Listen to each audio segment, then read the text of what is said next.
sometimes a ghost can help solve its own murder. In America, we have the case of the Greenbrier ghost, where Mary Jane Hester said she saw her daughter's ghost. Zona's ghost gave Mary Jane critical evidence to help solve her own death. That was West Virginia, 1897. There's at least one case before that, one which may have influenced Mary Jane's testimony. In the January 28th, 1897 edition of the Greenbrier Independent, the same edition that held Zona Shu's obituary, there's another ghostly article from page 1, which reads, "One of the most famous murder cases in Australia was discovered by the ghost of the murdered man sitting on the rail of a dam, into which his body had been thrown. Numberless people saw it, and the crime was duly brought home. Years after, a dying man made his confession, said that he had vented the ghost. He witnessed the crime, but was threatened with death if he divulged it as he wished to, and the only way he saw out of the impasse was to affect to see the ghost where the body would be found. As soon as he started the story, such is the power of nervousness that numerous other people began to see it, until its fame reached such dimensions that a search was made and the body found, and the murderers brought to justice." Tonight, on the Dreary Midnight Podcast, we're talking about Fisher's ghost.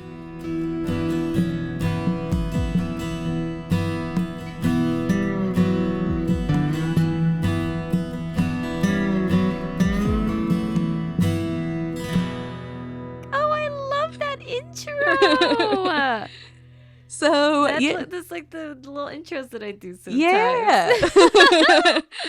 Yeah. So that was enthralling. Yeah, I love it. And most of that again was that 1897 January 28th, 1897 edition of the Greenbrier Independent was the source for most of that introduction. But also, I want the listeners to know that the lighting right now, there's like a lamp that's just shining on Lisa's eyes. And like, I could, because the position of the mic, I could see like one eye peering at me. And I was like, this is so spooky. It's in the middle of the day, but it's so spooky. It's dreary outside. It's a dreary dreary. 2-3 o'clock and not a dreary midnight, but you know, still. Yeah, it was dreary for the past couple days. Yeah. Also, my name is Lisa. My pronouns are she, them. Oh, yeah. My name is Celeste. My pronouns are she, her. And today we're doing Fisher's Ghost. I've never heard of this. I was about to say, do you know anything about Fisher's Ghost? But apparently not. I was confused when you first started talking. I was like, we already did Greenbrier Ghost. Yeah. Or you did. Yeah. Ye olden days. Ye olden days, indeed. So it's really about 3 years ago now. Yeah. I think that I did Greenbrier Ghost. Or 2 years ago. You've been on for 2 years, and I think it was like an episode or two before. So isn't that insane? That's wild. It's been a wonderful ride since then, though. So this is going to also be a little bit of a loopy episode because there is a lot of fun information about it. Who was Frederick Fisher? He was a rancher and ex-convict. Wow. In Australia in the 1820s. Okay. What was he convicted for? Hey. It's Editing Lisa here. According to Frederick Fisher and the Legend of Fisher's Ghost, your guide to Campbelltown's most infamous resident. I'm just going to go ahead and quote directly from them. Frederick George James Fisher was born in London in 1792. Either innocently or deliberately, Fred obtained forged banknotes through his business, for which he was arrested and tried at the Surrey Jail Delivery on 26 July 1815. He was sentenced to 14 years transportation to Australia with 194 other convicts aboard the Atlas, which set sail from England on 16th January 1816, and they landed in September of that year. I may pop in a little bit here and there, so be aware. Okay, bye. Until we confirm, I'm going to just say theft because that's petty enough. Yeah. A lot of the articles don't quite say. Editing Lisa, look it up a little bit later. And so my favorite article so far is from Investigative Files in the Skeptical Inquirer, Joe Nuckel, In Search of Fisher's Ghost. And they give a really good summary of it. Fisher was killed, presumably killed, in July of 1826. Okay. But people don't know that he's dead yet. So to quote directly from Joe Nickel, the story began June 17th, 1826. So I misspoke earlier, with the disappearance of Frederick Fisher. Fisher was a quote-unquote ticket of leave man, a paroled convict who had acquired land at Campbelltown, where he built a shack. Unfortunately, he also caroused there with itinerants and other ticket of leave men, including his neighbor and best friend, George Worrell. Okay. When Fisher found himself in debt and facing possible arrest, he trustingly signed over his property to Worrell, either to conceal or protect his assets. When Fisher was released from prison after 6 months and returned to the farm, He was released after only 6 months. Yeah, he found that Worrell had been claiming the farm as his own. And Fisher disappears in June of 1826, and Worrell resumed possession of the property. That's not suspicious. Don't be suspicious. Don't be suspicious. And Worrell just says that Fisher went back to Ireland. Of course. Of course. And didn't tell anybody except for him. And nobody's seen him since. And also gave Worrell all of his clothes and all of his possessions. Farm. And all of the regular stuff. All the money. Yeah. Just going to Ireland with just the clothes on his back. Yeah. You know. As one does. As one does, indeed. Another source says, and this is from Australian Town and Country in October of 1893, one story says that the usual story is that Fisher went to Ireland, quote unquote went to Ireland. Some people say that he just went back home. Some people say that Fisher had inherited a large property and had left the ranch to his friend the convict. You know what's wild? Back in 1826, there was no paper trail. People could just say, "Oh, he's told me this," and you'd have to believe them. You can't just be like, "Let me go to Ireland and check." That's a whole ordeal. Because that's gonna take you minimum 6 months. Exactly. And who knows what's gonna happen to the farm in that time. Right? It just. He could literally just say, "Yep, he went to Ireland," and you wouldn't have any choice but to be like, "I guess he went to Ireland." Yeah. Because like you said, it's gonna take months to check. And how would you even get in contact with him once you're in Ireland? Yeah. And because that's the other thing is if you just know Ireland, you don't know what county in Ireland, what town in Ireland. Nowadays, if he's visiting a cousin so-and-so, how many cousin so-and-sos are there? Nowadays, we have such, we can check location. We can call. We can text. There's always a way to find someone. You can see when they last used a certain app or, stuff like that. Yeah. Didn't have any of that back then. Yeah. The going story is that Fisher, quote unquote, went to Ireland. And his friend, possibly George Worrell, takes possession of the property. And this is back to In Search of Fisher's Ghost. Quote, on September 23rd, the Colonial Secretary's office offered a reward for the discovery of the body of Frederick Fisher, or a lesser reward for proof that he had quitted the colony, quote unquote. Subsequently, a local man named James Farley reported that he had an encounter with the ghost of Fisher. Oh. Farley was walking near Fisher's property one night and saw an apparition of the missing man sitting on a fence. Reports differ. This is Lisa interjecting. Reports differ.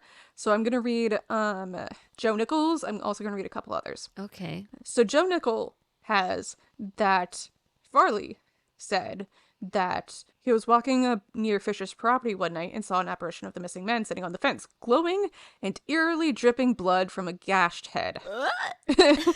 I was about to take a sip of water. Yeah, and it's I was not planning on having you almost do a spectate, but good thing I didn't drink the water. This is Nickel continuing. Moaning, the phantasm pointed a bony finger in the direction of the creek that flowed behind Fisher's farm. Thus prompted a search in the area. Police soon dug up Fisher's corpse. Worrell was convicted of the murder and reportedly confessed just before his hanging. Yeah. So some of the other reportings I've seen of what the ghost looked like vary. So multiple people see this ghost, or it was multiple ways that this one guy saw this ghost? Both. Oh, okay. This is from simplyaustralia.net. In the note here, note, the truth about Fisher's Ghost, which is the name of the article, first appeared in the famous monthly Blackwoods magazine, which is a periodical from 1817 to 1980. This version was reprinted in 1903. It covers George Worrell's death by hanging. It also says that Fisher may have owed money to other people as well. Oh. And this also says, quotes, But that guy already confessed, right? Worrell confessed, yeah. And this article quotes from Phantasms of a Living Gurney and Myers, Volume 2. Now, in the report of the trial at assizes in 1830, again, he dies in 1827, or 1826, there is not one word about the ghost, though he is conspicuous in the hearing at petty sessions. The parallel to Fisher's case is thus complete, and the reason for omitting the ghost in a trial is obvious. The murderers of Sergeant Davies of Guises, slain in the autumn of 1749 in Glencooney, were acquitted by an Edinburgh jury in 1753 in face of overpowering evidence of their guilt, partly because two Highland witnesses deposed to having seen the ghost of the sergeant, partly because the jury were Jacobites. Jacobite supporter of the deposed James II and his descendants on their claim of the throne after the Revolution of 1688. Oh. Is that relevant? The prisoner's counsel, this goes on to say, as one of them told Sir Walter Scott, knew that their clients were guilty. A witness had seen them in the act, but the advocate, Lockhart, who was a Jacobite, made such fun out of the ghost that an Edinburgh jury, disbelieving in the spectre and not loving the House of Hanover, current ruling crown, very logically disregarded all the crushing evidence for a crime that was actually described in court by an eyewitness. Got it. Thus, to secure a view of the original form of the yarn of Fisher's ghost, what we need is what we are not likely to get, namely a copy of the depositions made before the bench of magistrates at Campbelltown in October of 1826. So there's not going to be a lot of, like, actual recorded what happens. That's fair. Yeah. It is literally a ghost story. Yes. But from Australian Town and Country in October of 1893, this is like second or third hand. Like, the writer is somebody, but he says, Heinecker Heaton told the Fisher's ghost yarn. And then this guy writes it up. The 1893 article says, Fisher's ghost was seen by a passerby sitting on a fence near his former residence. The person who saw the ghost was not in the least afraid, and he stepped forward to question the apparition. The ghost, however, was not in a talkative humor, and it slid off the fence, moved mysteriously near a deep waterhole, and there disappeared. This story went like wildfire around the settlement, and after that, one man after another saw Fisher's ghost, always on the fence rail, and always eluding an interview by sliding away and vanishing in the waterhole. That's very different from having a lot of blood and pointing very obviously like your Ghost of Christmas Future, right? Exactly. That's so accurate. This goes on to say, if one or two persons only had seen the ghost, nothing might have been done. But everyone in the neighborhood who happened to be passing around dusk saw it, some of whom were men whose words could not be doubted. The persistent haunting of the water pool by the ghost turned the attention of the authorities to it, and the pond was dragged, but no body was found there, although there were indications that a body had once been in the pool. Interesting. Search in the neighboring thicket, however, was more fruitful, for there they found the body. That's different. That's a different report. Yes. They said, the first one said that it was found in the in water. the stream. Yeah. And so the ex-convict, because they only refer to Worrell as the ex-convict here, so he's arrested. Dehumanizing. Yeah. Well, I mean, he is a murder. So. Yeah. However else he wound up in Australia, he also committed murder.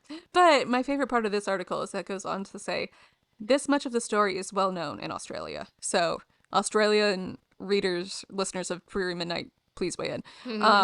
But the sequel is not so well known. There's a sequel. Unfortunately, it rather takes the guilt off the ghost, although it fastened the guilt on the convict. Up to this point, the yarn proves not only the existence of ghosts, but the usefulness of them. The source, Mr. Heinecker Heaton, who told the writer this story, knew the Fisher story well.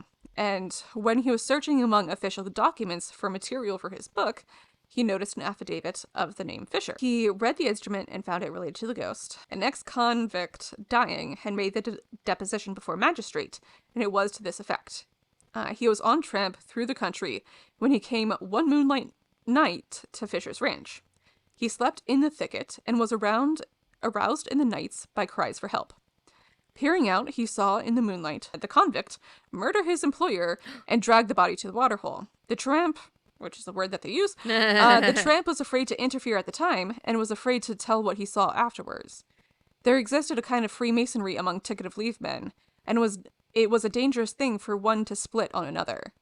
Besides this, the ex-convict was well known in the neighborhood, while the tramp was a stranger, so he feared that if he told what he saw, he would himself be accused of Fisher's murder. Yeah, which no, also that's makes so sense. fair. Because if you're in that level of a vulnerable position, like because think of it. There's a random stranger in town, okay? Yeah. And then there's a guy that everybody knows. Yeah. And then this random stranger comes up and is like, so-and-so is dead, and I saw this guy kill him. Yeah. Are you going to turn on this guy that you see every day? Or are you just going to assume that the stranger's trying to frame him? Yeah. Especially if both Fisher and Worrell are known in the neighborhood, whereas this other guy isn't. Exactly. Like, if this rando came up to me and said, Celeste is a serial killer, like, I'm not going to believe them because I've known you for years. That's right. Just keep that in mind. If anything were to happen a few years from now. Just remember this moment. On episode 87,000 of Dreary Midnight, did one of the original hosts kill the other? No, not you. Never you. Are you sure? You're too nice. Thanks. But eventually... Lisa moved to Ireland. They gave Surprise. me the podcast. So the person who was new to the neighborhood eventually got work, and this Town and Country article goes on to say, ponders over the situation. He thought first of impersonating the ghost, but fearing he might be caught, he abandoned the idea. Interesting. And that's how he comes up with the idea of saying there's something spooky on the fence by Fisher's property. See, I was wondering about that. I was wondering if it was a Fiddler on the Roof situation. Have you seen Fiddler on the Roof? Like 20 years ago. Okay. The oldest daughter wants to marry her friend instead of the guy that they arranged her to marry. Yeah. And so the mother makes like a fake ghost story of her dream that's like, oh no, my ancestors said that our daughter has to marry her friend. And so that the husband is like, oh, well, if that's what the ghosts say, then let's do, like, if that's what the ancestors say. We have to get along with the ancestors. Exactly, sort of thing. And I was wondering if it was like a Fiddler on the Roof situation where it's like, oh no, the spirits, they said there was a murder. Well, so I do sincerely think that that's what happened with Greenbrier Ghost.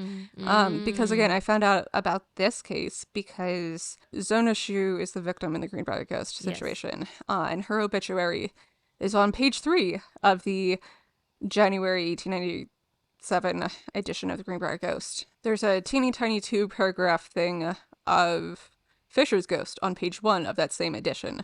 So I do have to wonder if, again, Mary Jane Hester saw that write-up and, Or just remembered it from, like, years ago. Yeah. Well, I mean, then again, it was, 26 and 97? That's not... But this Town and Country article was published in 1893. Oh, and that write-up, that 2-paragraph write-up, was in that 1897 edition of the Greenbrier Independent. But yeah, there have been a whole lot of media around Fisher's ghost now, or in the years since. A lot of different stuff. So there's an anonymous poem in 1832, which fictionalized Fisher and Worrell. And there's a poem, it's called The Sprite of the Creek! Exclamation point. Oh. It's since been identified as the work of James Raley, and James Raley eventually republished it with explanatory footnotes, because that feels like a very 1840s things to do. They love their footnotes. Yeah. Love a good footnote. Because again, footnote drama is the only drama you have in 1846. I love footnote drama. There is now a festival of Fisher's Ghost. It dates back to 1956, and it's organized by the Campbelltown City Council. Campbelltown is where Fisher's farm was. It utilizes... I'm sure it's what he would have wanted. According to Wikipedia, it utilizes the legend of Fisher's Ghost to promote community togetherness and the varied activities of a diverse population. Community togetherness. Yeah. If there's a murder, please report it. And the annual 10-day festival, this was going to say, is celebrated in Campbelltown every November. It includes a parade through Queen Street, Fisher's Ghost Art Award, fun run, street fair, carnival, craft expo, music competition, and a whole lot more. Isn't it funny that people will make festivities out of literally anything? Yeah. Yeah. There's also an operetta called Fisher's Ghost, and it also inspires a 1924 film. I could totally see that. I wonder if it's a good film. I haven't seen it. We should watch it like we watched the Queen Mary one. Yes, yes. It's great. I love it. But, of course, Tales of the Ghost kind of go out from there. It goes from somebody making up to, like, there's a servant girl who has a dream about the place where the murdered body was. And, like, it just kind of expands and goes out from there. And apparently Charles Dickens also has some fictionalized version of it that he expounds upon for his writing as well. Good old Dickens. Yep. We should do that for Dreary December 2025. Oh, seriously? Yeah. In general, I think it's an interesting commentary on number one, how stories spread. And then number two, okay, so part one is how stories spread, and part two is how stories spread when you don't have access to any other types of information, especially when it comes to something like, I saw a ghost, I saw this, I saw that. He said, she said. He said, she said. And, I mean, how many times have we seen on our ghost tour, like, it starts with, I felt this brush up against me, to, it's a rush of hot air, and it's a dead whatever, and all this kind of thing. Yeah. Yeah. What do you mean? Everything that we say is real. Everything we say is based on historical documentation and personal accounts. That said, we can't verify if the personal accounts are lying to us. Exactly. Oh my gosh. No, but total, he said, she said. Yeah. But that's how it always is with ghost stories, isn't it? Yeah. And that is what I like about things like ghost stories is I did want to deep dive a little bit more into this and ran out of time, but it does feel like it does feel like something that is, it's an interesting way to look at anthropology and sociology. Like, what does it say about all of these people that they were saying all of these things about each other? And is it just because there's nothing else to do in 1827 except gossip about where Frederick Fisher went? I mean, listen, it's 2025. And I would still gossip about where Frederick Fisher went. Yes, so exactly. Let's not make it seem like they were so bored. Like, I would still do that today. Yeah, but then we don't necessarily see the amount of spookiness around something that happened in the 2020s as we see in, like, the 1820s. Well, there are certain things that definitely have explanations now. People were definitely more superstitious. Yeah. A couple hundred years ago. But we also didn't have Google in 1826. Exactly. Well, that's why people are more superstitious, because you only know what you know. Yeah. You can't know what you don't know. Unknown unknowns. And if everyone is telling you ghosts are real, then why would you not believe that ghosts are real? Yeah.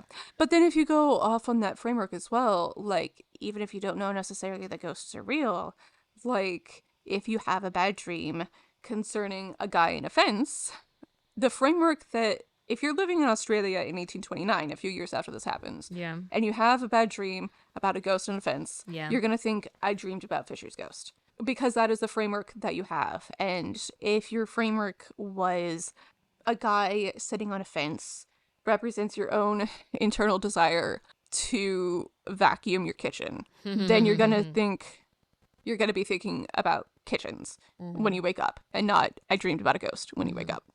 Yeah. And yeah, no, it's really interesting.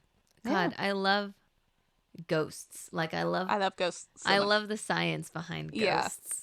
Yeah. And it's a really cool spread where it's, as this one article said, it's just the deathbed confession is that he made it up in order to Get the person convicted. get the person convicted.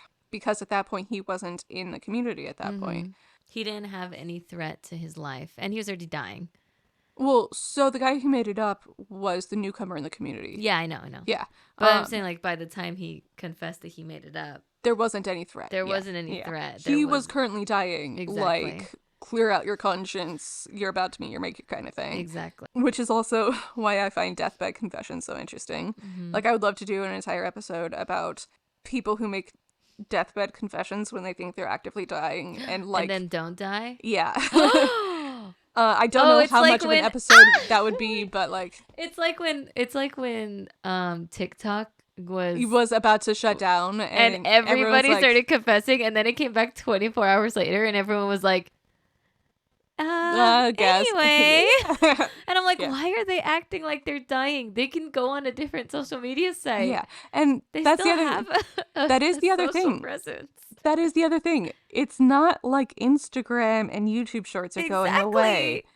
So I'm like, do you not realize it's gonna follow you onto Insta? Yeah.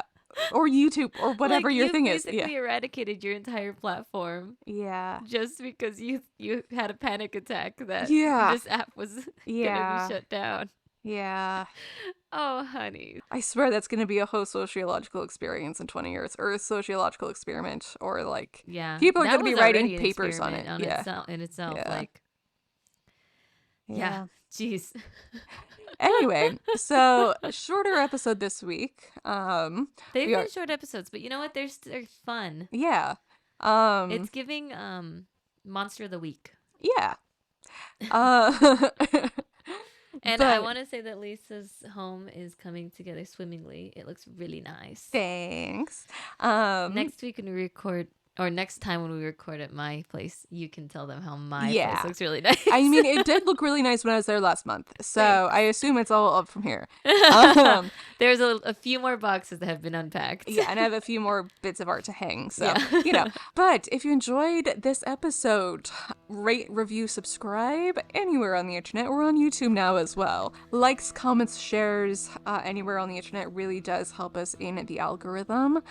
And this episode is brought to you by our patrons. From the $3 level and above, you get bonus episodes, a lot of it, extra content as well. That is patreon.com/drearymidnight. If you want to get in touch with the show, follow us on Instagram at drearymidnightpod. Or email us at drearymidnightpodcast@gmail.com. And with all of that said, don't get haunted. Number one. With all that said, don't make up a ghost. Move to Ireland. If you're gonna tell people that you're moving to Ireland, do it for real and not for murder. Yeah. Leave a paper trail. Leave a paper trail. Or a digital trail, as the case may be. And beware ghosts on fences. Beware of ghosts on fences. And safe travels to Ireland and home. Good night. Good night.